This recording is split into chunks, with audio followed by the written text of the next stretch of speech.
It's my birthday today and we're on a National Trust house visit. We've gone to Tyntesfield, just south of Bristol. So yeah, that's our day out today. It's a lovely day. Looking forward to National Trust cafe lunches, cream tea, walks around the grounds and a visit to the house. So that's nice. Take you with me.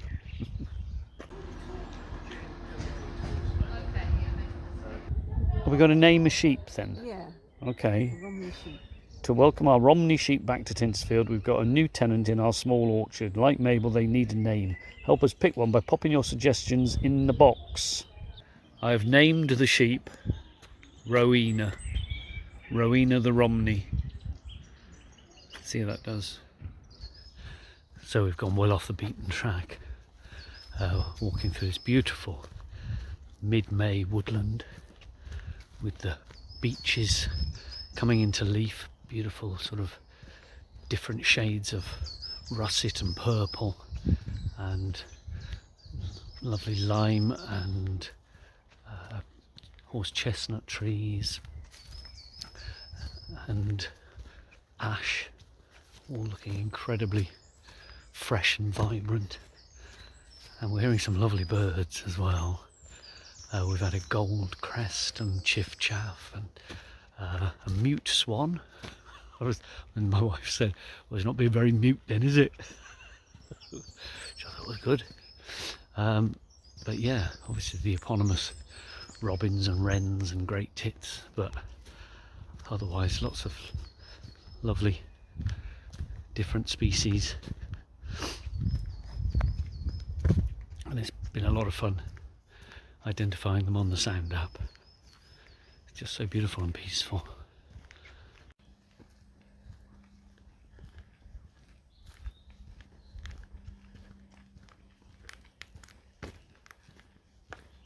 So yes, this is the longer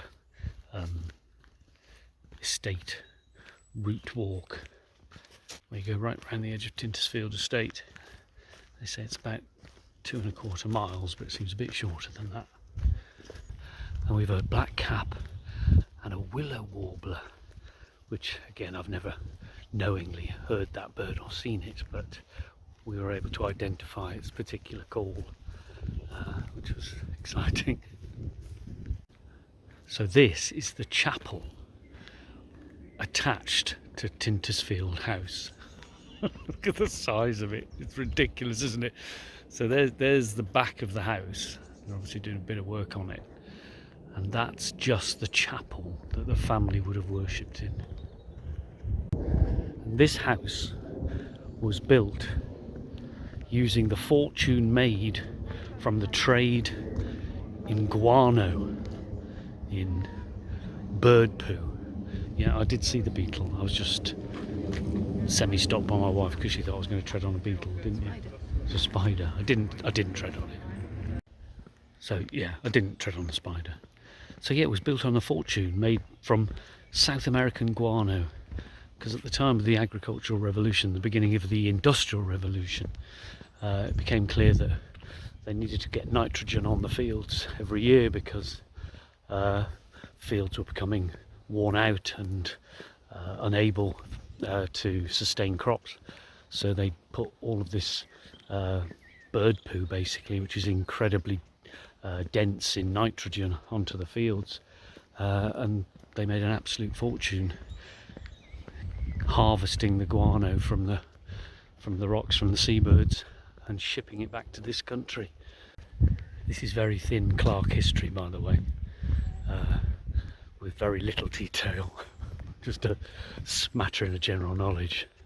So Tyntesfield is, as it says in Wikipedia, a Victorian Gothic revival house and estate near Wraxall North Somerset, England. The house is a Grade 1 listed building named after the Tynter baronets who had owned estates in the area since about 1500. And it went through various hands from 1500 through to the sort of early 19th century. And then it became redeveloped in 1843, and it was bought by this guy called William Gibbs, who, as so many of these properties are, profited from a terrible trade using indentured labour or slaves to make massive profits from, as I said, the trade in Peruvian guano, which was mined by Chinese indentured workers, basically slaves, and then brought back to this country.